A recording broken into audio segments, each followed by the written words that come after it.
두 친구.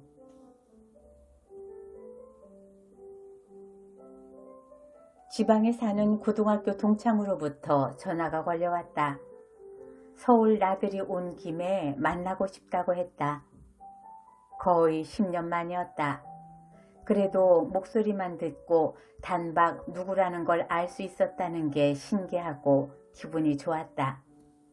어디서 만날까?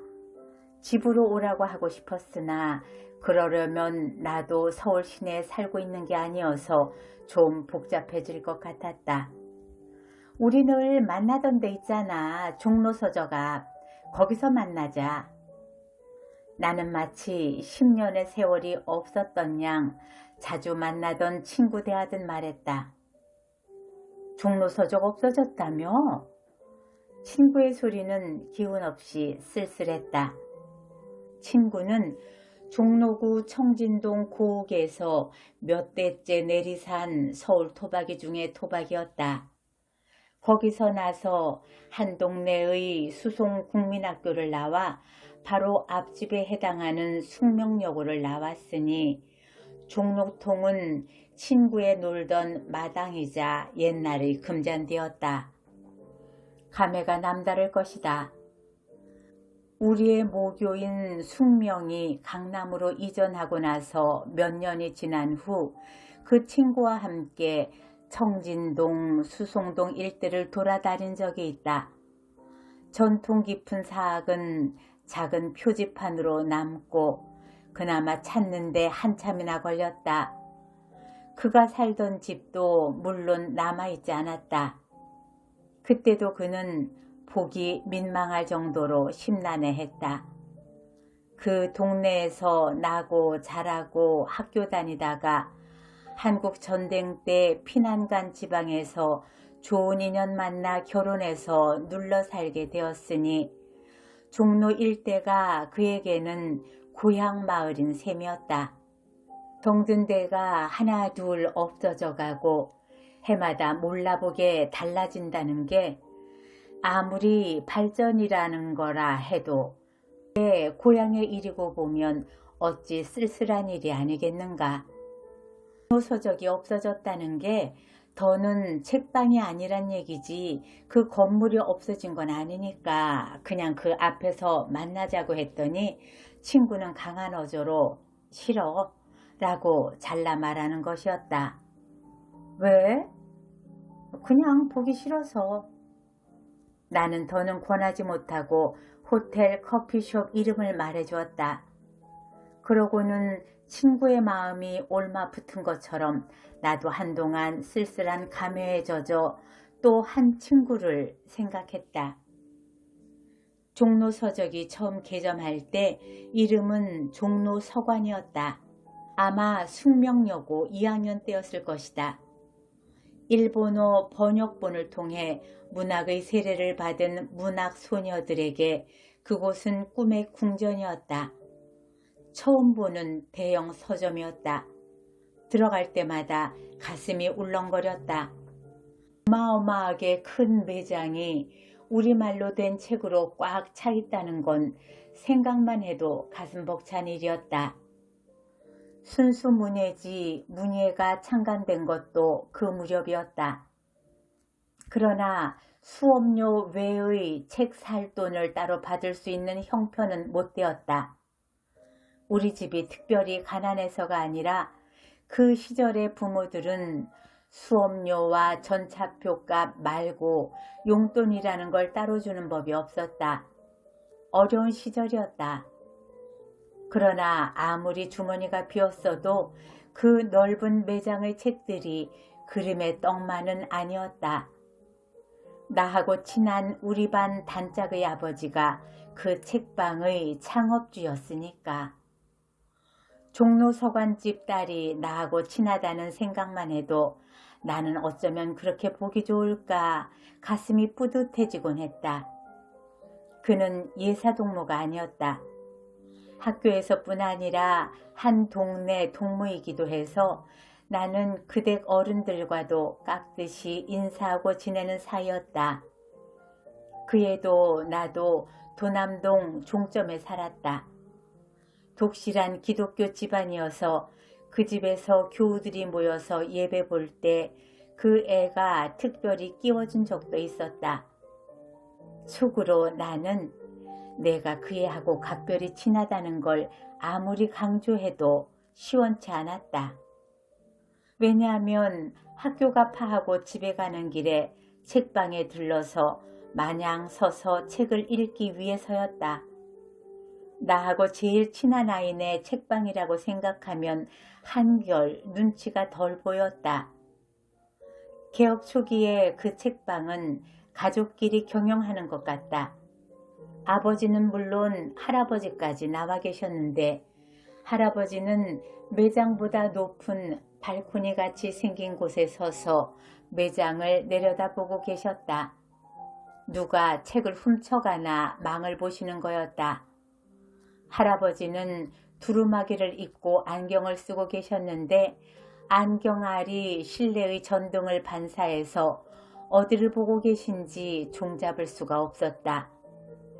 그래 그런지 나는 책방에 들어서자마자 제일 먼저 할아버지 쪽에 대고 상냥하게 웃으며 허리를 굽혔지만 한 번도 받아주신 것 같지는 않다.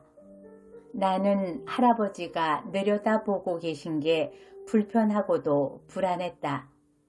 그러나 할아버지의 동그란 안경알로부터 숨을 수 있는 안전한 위치는 그 책방 어디에도 없었다. 할아버지를 의식하는 게 왜 그렇게 불편했을까? 혹시 책을 훔치고 싶었던 게 아닐까?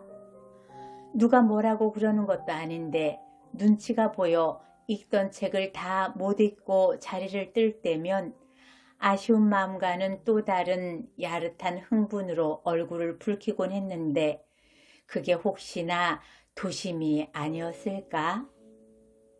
그러나 내 생애의 가장 아름다운 시점이었다. 그때 나를 황홀하게 사로잡은 건 우리 마을의 묘미였다. 16살에 해방이 되었는데 각야 거겨부터 배우기 시작했으니 동무들끼리의 대화엔 아직도 일본어를 섞어야 자유로울 때였다.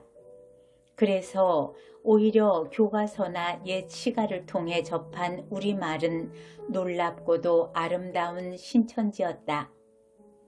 그때 내가 책방에 서서 읽은 책들은 소설책보다는 시집이 주였다.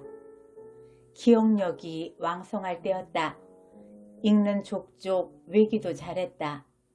언젠가 내가 100수도 넘는 시를 외고 있다고 자랑한 적이 있는데 그때는 거짓말이 아니었지만 지금 그렇게 말한다면 거짓말이다. 신간을 공짜로 보기가 눈치 보여서 어렵게 돈을 모아 최초로 산 책도 서정주의 귀촉도였다.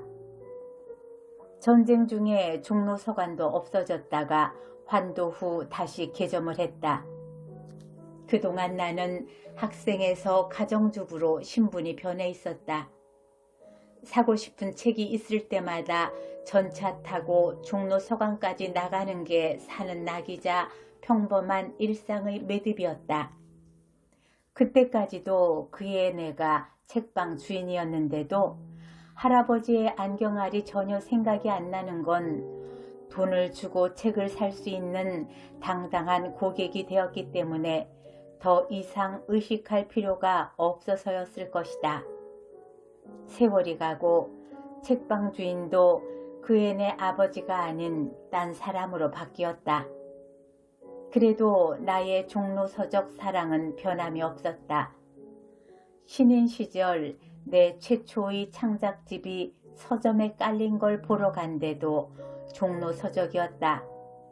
그 크고 좋은 서점에 내 책이 당당하게 한 자리를 차지하고 있는 게 어찌나 자랑스럽던지. 내가 처음으로 독자와의 대화를 가진 것도 종로서적에서였다. 그렇게 사랑하고 사랑받은 종로서적을 언제부터인지 책을 사기 위해서가 아니라 만남의 장소로서만 이용하게 됐다. 근처에 대형 서점이 많이 생기고 매장에 들어가기도 책을 고르기도 그쪽이 더 편하게 되어 있는 때문에 나도 모르게 그렇게 되고 말았다. 그러나 나는 여전히 종로서적을 사랑한다고 생각했고 그 사랑의 표시처럼 그 앞에서 누구를 만나거나 기다리는 것을 좋아했다. 그 앞은 항상 젊음으로 넘쳤고 나는 그들과 섞이는 게 좋아서 기다 없이도 우두커니 거 있기도 했다. 그리고 종로서적도 여전히 번창하려니 했다. 나 하나쯤 안 사줘도 사줄 사람이 많으려니 했다. 그러나 그게 아니었나 보다. 경영난으로 문을 닫고 말았다니. 내가 정말로 종로서적을 사랑했다면 다소 불편하더라도 사줬어야 하지 않았을까? 나 아니라도 누가 하겠지 하는 마음이 사랑하는 것을 잃게 만들었다. 관심 소홀로 잃어버린 게 어찌 책방뿐일까? 추억어린 장소나 건물, 심지어는 사랑하는 사람까지도 늘 거기 있겠거니 믿은 무관심 때문에 놓치게 되는 게 아닐까?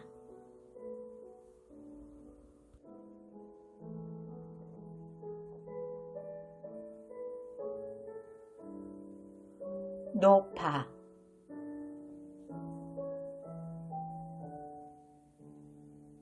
오늘은 시내에 나갔다가 2차례나 비를 만났다.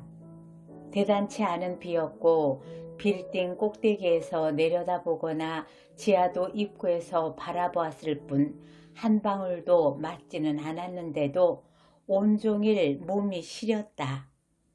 나는 가을비가 싫다. 봄엔 비 한 방울 뿌리고 나면 산천에 한결 생기가 돌고 햇살도 도탑고 길어지건만 가을비엔 쓸쓸한 소멸의 예감이 스며 있다. 오늘도 비 몇 방울 뿌리고 나더니 기온이 내려가 화학섬유로 된 긴 브라우스가 조금도 보온이 안 되고 살갗에 소름이 끼치도록 추웠다.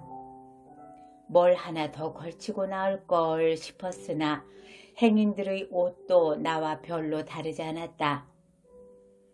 요새 나는 아침마다 아이들한테 뭘 좀 두둑하게 입고 나가라고 성화를 해서 아이들한테 핀잔도 받고 벌써 엄마의 겨울이 시작됐다고 놀림도 받지만 막상 내가 외출할 때는 아이들이 요새 입는 옷차림 흉내를 내기가 일수다. 나는 나의 계절 감각을 믿지 못한다. 그렇다고 나의 주관적인 계절 감각대로 살 배짱도 없다. 그러자니 남의 계절과 나의 계절을 적당히 얼버무리면서 살 수밖에 없다. 나의 주관적 계절 감각으론 올해엔 여름도 없었다. 더위를 타기는커녕 복중에도 더위에 감질이 났다. 단물이 덜 오른 과일처럼. 그러고는 마치 계절이 곤두박질을 치는 것처럼 곧장 가을이 됐다. 나는 아이들이 벌써 엄마의 겨울이 시작됐다고 놀릴 정도로 미리 추위를 타고 있다. 시내에서 일을 보다 좀 늦었더니 돌아오는 길엔 정말 털 스웨터 생각이 간절할 만큼 추웠다. 화학섬유란 도무지 믿을 게 못 된다. 더울 땐 체온과 땀을 꼭꼭 가두다가도 찬바람이 불었다 하면 사람을 벌거벗은 것처럼 무방비 상태로 만든다.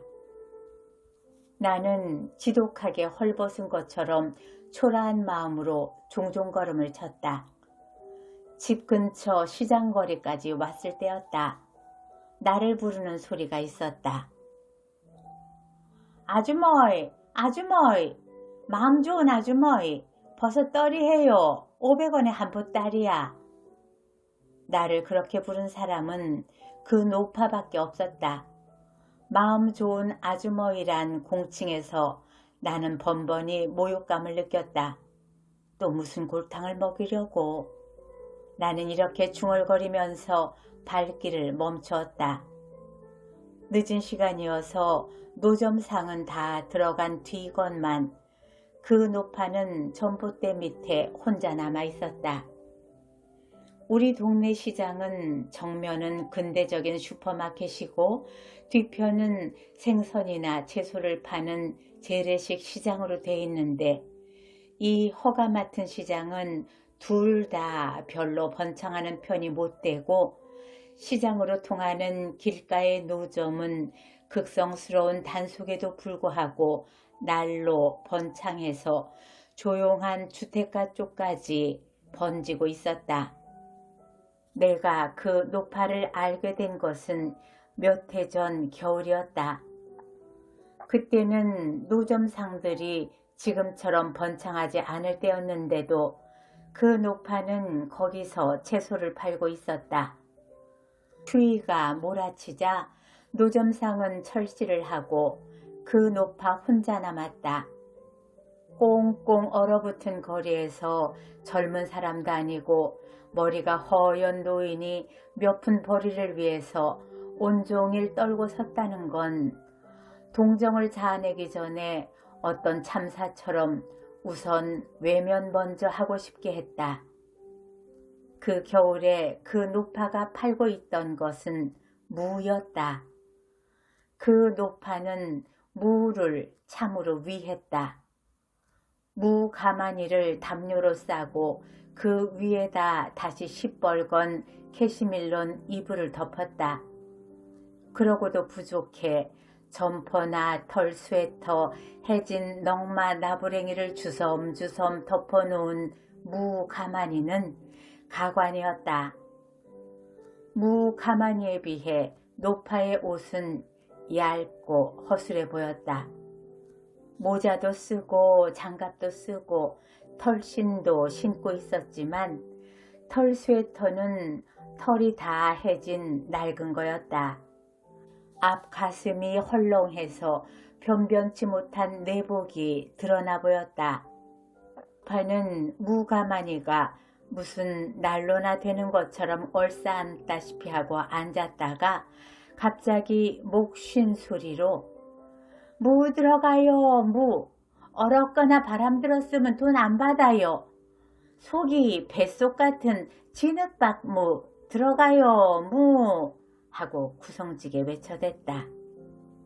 그런 소리는 보통 때도 듣기 싫었지만 어쩌다 무가 필요해서 시장 속에 있는 채소 가게에서 산 무를 시장 바구니에 넣고 그 앞을 지날 때에는 형벌처럼 괴롭게 들렸다. 그래서 숫째 무는 그 노파에게 사기로 작정을 했다. 하도 여러 겹으로 싸고 싼 무라 노파의 굼뜬 손으로 한번 꺼내려면 상당한 시간이 걸렸다. 그리고 그렇게 어렵게 꺼낸 무는 순간적으로 나에게 무 이상가는 어떤 귀중품 같은 착각을 일으키게 했다. 노파는 천신만고 무를 꺼낸 것만 가지고도 성이 차지 않아 누더기 갈패에서 뾰족한 칼을 찾아내서 무를 잘라 그 속을 보여주지 못해 안달했다. 속이 꼭 뱃속 같다니까 하면서. 그러나 나는 번번이 노파가 그렇게 하지 못하도록 말리고 허둥지둥 달라는 대로의 돈을 치르고 무를 내 바구니 속에 챙겼다. 잘나봐서 속이 뱃속 같으면 어떻고 아니면 어쩔 것인가. 그건 어차피 귀중품인 것을. 어쩌면 나는 노파의 상행위에서 어렸을 적 시궁창에 떨어진 한 톨의 쌀을 보고 노발대발 하시던 우리 할머니를, 자연이 우리에게 준 양식에 대한 숭배의 원초적인 모습을 재현시키려 했을지도 모른다. 그러나 그 노파의 단골들은 대개 노파보다 한층 이악스러웠다. 나보다 먼저 무를 사려는 사람이 있어 기다리면서 보면 무 하나 사는 절차가 그렇게 복잡할 수가 없다. 노파가 그렇게 오래 걸려 꺼낸 무를 일일이 잘라보고 어떤 여자는 맛까지 봤다. 겨울무라 노파의 말처럼 속이 뱃속 같을 수만 없어서 꺼멓게 병이 든 무도 간혹 있고 덜어는 바람이 들어 있기도 했다. 그러면 노파하고 손님하곤 옥신각신 입씨름이 오갔다. 할머니, 이게 무슨 뱃속 같아요? 바람이 들었는데.